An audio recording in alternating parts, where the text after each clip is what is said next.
Hello and welcome to this week's episode of Team Talk. I'm your host, Wes. And I'm your co-host, Russ. And tonight we're going to be talking about UFC Fight Night Abu Dhabi. Yeah. Ankalaev versus Alexander Guskov. Yes. We haven't seen a glimpse of Ankalaev since his last fight with Alex Pereira, in which he lost. Hmm. And he is now deciding to crawl out from under the cave in the mountains of Caucasus that he lives in, wherever he goes when he's gone. I don't know.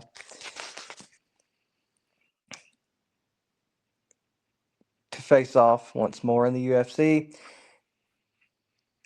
And it's taking place during the daytime, which should be fight day, not fight night. This is America. And I have some brash opinions on this main event that we're going to get to after what we say about the first fights. Also, if you're watching this and you watch for the picks and you say, hey, I'm watching for these picks and stuff like that, go watch the last episode that was filmed without me. I was very busy. I had things to do. But with my co-host here, Russ, and Dakota Ballard. Dakota Ballard is a brand new contract signee with the LFA. He has 3 knockouts under his belt in his first 3 fights. He is going on August the 28th. Is that it? Yep. August 28th for his first fight in the LFA, and we're going to try our best to be there. He put out a really good interview. He's 28 years old. He's a hardworking guy. Started out in arm wrestling. Very successful businessman. I'm sure that's how he affords to be able to do this full time. Great plan, by the way, honestly. And has not only the skills and the strength, but the means to do it. And I think that adds in a whole lot of his repertoire of things. He Would you agree, Russ, that he's the type of guy that doesn't have to stress about as much stuff, so therefore he can be more successful? Oh, yeah. Yeah, he's one of those types. He can do anything. He can do anything. He's very, very intelligent, very strong-willed, and he did an interview with us for, well, not us, but Russ. It is our first fighter interview of the show, and we do plan on doing some more of them. And hopefully, I'm in on them. Yeah, I hope so. It's an hour-long interview, and it's a really good one. There's some questions asked that you don't see on a lot of interviews. You know, there's your typical interview questions that you want to hear from a fighter, but there's some things thrown in that a lot of times people don't ask, that maybe people would wonder. Fun things. Fun little opinions on things, or favorite things, or whatever that that Russell put in there. And I'm glad he did, because we've talked about that before, about, like, let's ask questions that people usually don't get asked. You know what I mean? And I like that idea. So it's an hour-long interview. Go watch that after you get done watching this. Russell, take it away.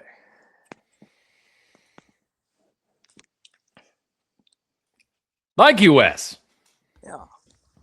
Take off my danger glasses. Ladies and gentlemen, so our first bout is a welterweight bout. It is Russia versus Russia.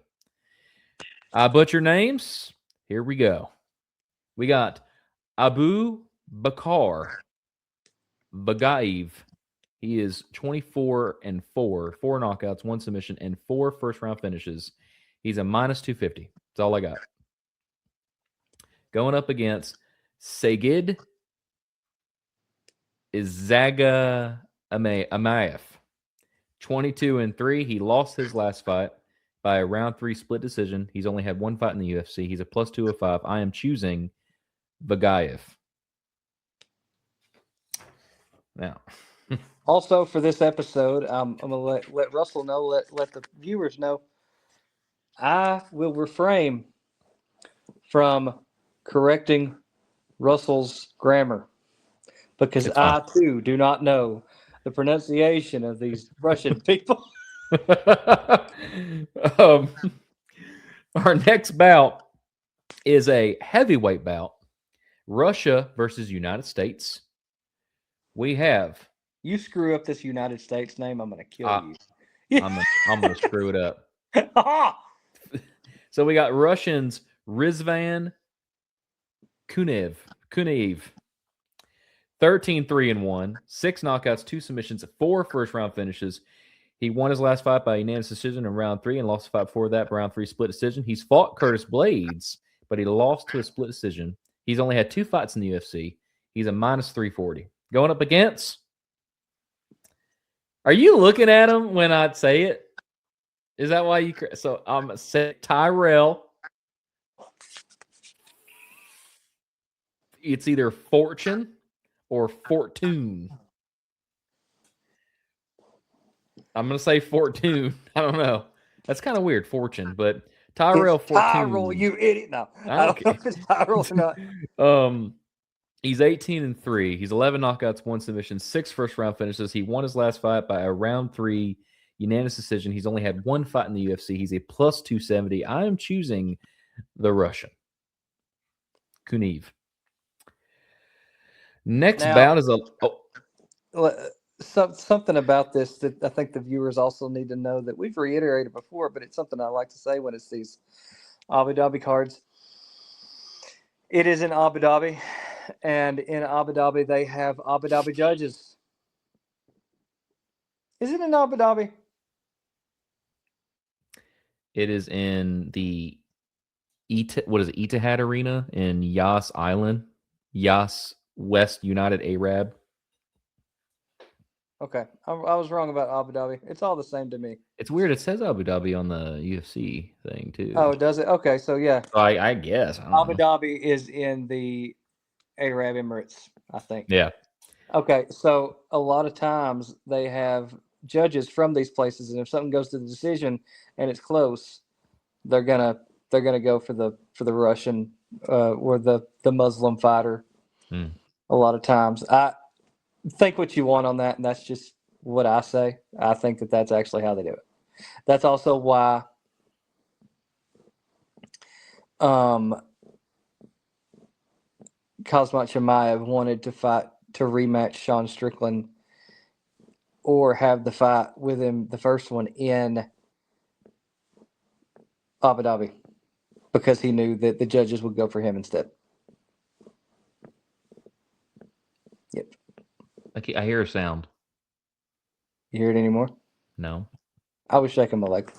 But yeah, that's so when it comes to if you think something's going to go to decision, if you think something's going to be close, I would pick the Muslim fighter when it's in Muslim territory. Yeah. Next bout is a lightweight. It's Russia versus Poland. We got Russian Magomed Zaynukov. He's 8-0. He's 5 knockouts and 4 first-round finishes. This is his first fight in the UFC. He's a minus 298. Going up against Poland's Damian Rysepecki. He's 10-0. He's 4 knockouts, 5 submissions. And this is his first fight in the UFC, too. He's a plus 240. I'm choosing Magomed. Welterweight bout. We got, it doesn't say Turkey like Turkey. It says Turk Kai. Like Tur and then Kiye. So I'm gonna say Turkai. And there is so much geography in the world that we did not learn about in school. No, we didn't. But this is a welterweight bout. It's Turkai versus Brazil. We got Islam Dulatov. He's 12-1, 7 knockouts, 5 submissions, 11 first-round finishes. He won his last fight by a round 1 knockout TKO. This is only he had 1 fight in the UFC. He's a minus 1,000. Going up against Wellington Turman, 18-8, 4 knockouts, 8 submissions, and 8 first-round finishes. He lost his last 2 fights. Round 2 submission, round 3 decision. He's 9 fights in the UFC. He's fought Sam Alvey and won by split decision. He's a plus 650. I am choosing Islam. Now, before we get into the co-main event and the main event of the evening, we get all of our information from UFC.com and DraftKings, where the crown is yours. And and I'll fight John Jones. And Herb Dean. the last one, Cyril Gahn. yes. Now, before we get to the co-main event, just a real quick kind of, you listened to the whole, did you listen to the whole podcast? Yeah.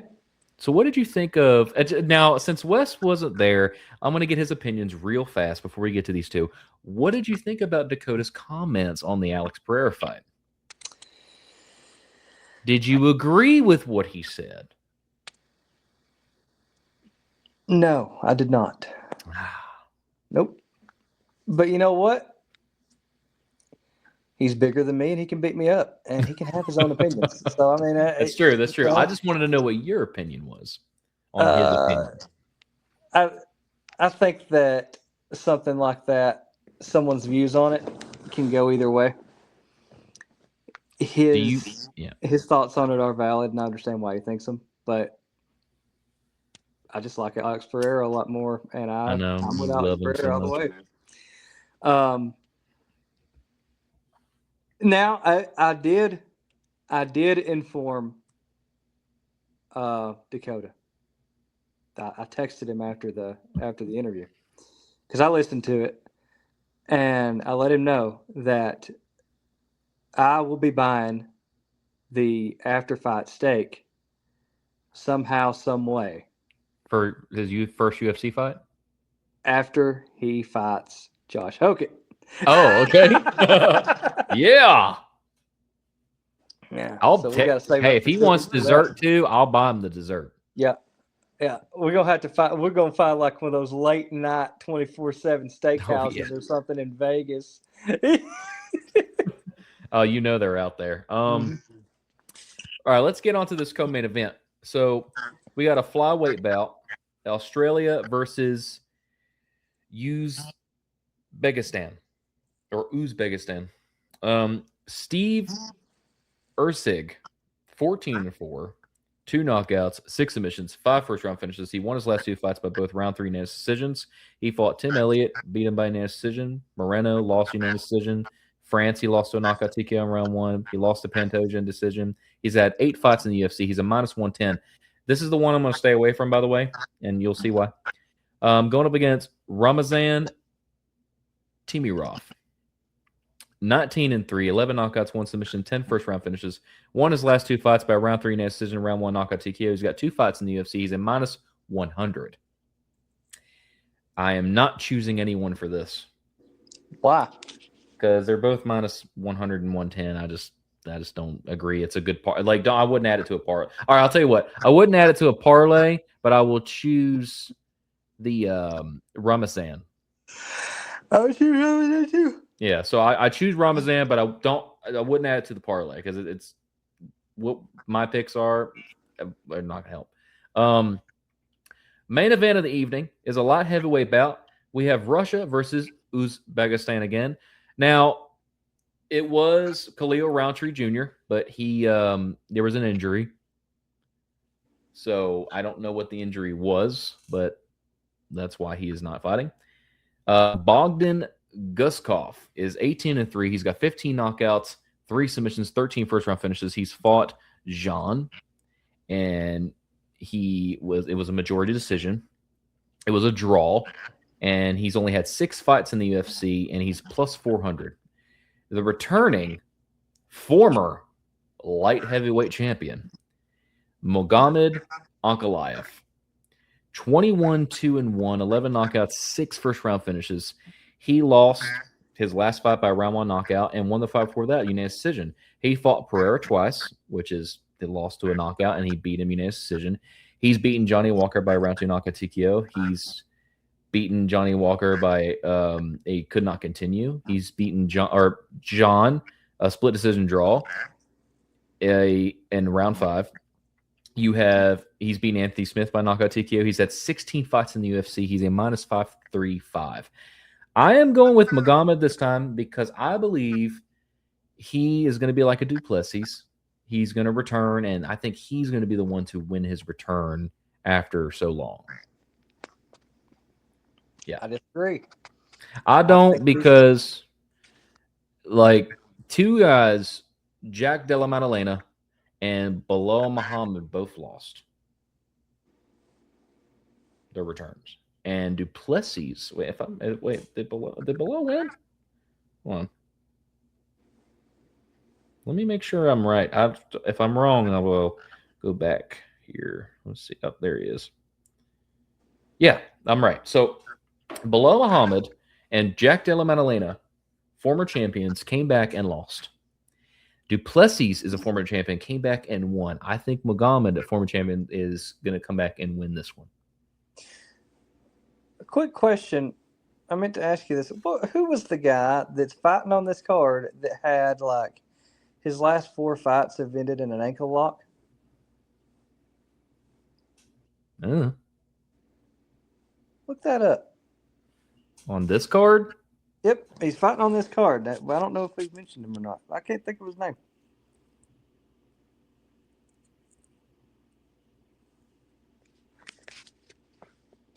I think he has the most submissions due to a ankle lock in the UFC. the fighter you're thinking of is a UFC heavyweight Walter Walker. He's fighting on this card. Ooh, Mm-hmm. that's good. So that means one. Let's see where he's at here.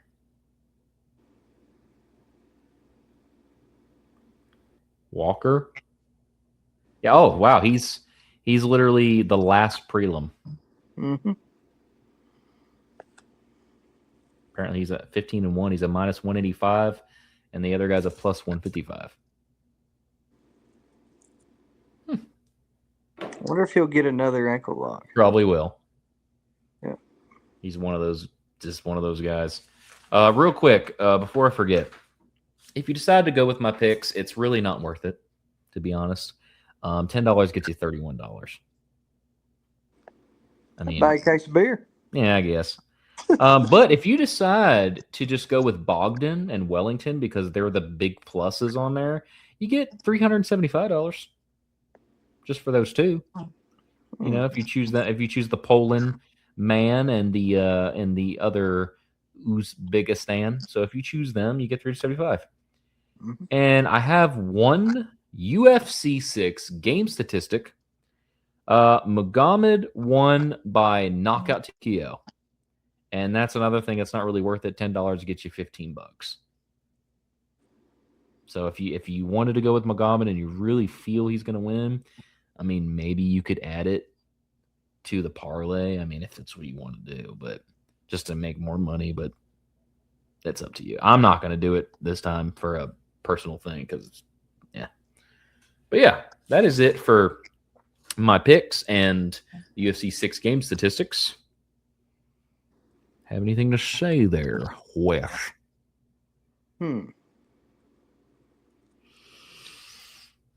Well,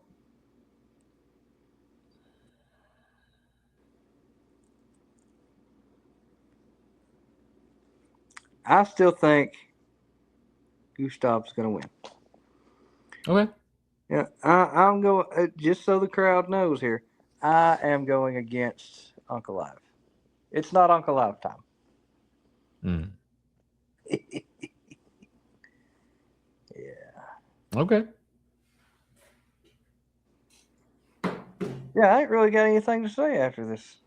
Well, It's a boring take us out card. then.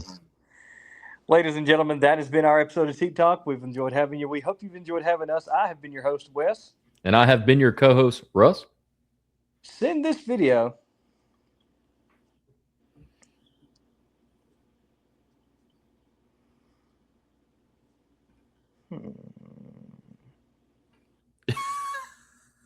I have one. I didn't say this one. I'm gonna send it. I'm gonna say it. Send this video. We're running out of people to send videos to. I already got one. Send this video to someone you know who is an Eskimo. Oh. Okay. Yep. They live in igloos and stuff. They probably need something to watch. Send this Ready for this? You might know why I'm going to say it. When you're out on the street, or heck, maybe you find a legal one, and you go to your local cockfighting ring. When you go there, send this to the person that's running the event and say, hey, I put money on that one, but also what brought me here today. Teep talk. Yeah. Cockfighting Yes. means fighting roosters, Yes. not unzipping your pants and fighting with Yep. swords. We just want to clarify that just in case there's any weirdos out there. It is roosters. Cockfighting is not legal in any state, Russell. Yeah. Maybe in the country somewhere outside of the United States. People do it here. Oh, I know that, but you never know. They might do it outside the United States. It's a big thing here. It is a bigger thing than what you think it is. And I'm sure. You only know about it if you know somebody that does it. If you ever think about this, Russ. If you ever see an old man walking around, or somebody that has a tattoo on their arm of a rooster for some reason, and you don't know why, they're in it. Okay. Yep, that's the thing. All right, guys. Well, that is it for today's episode, and we will see you in the next one.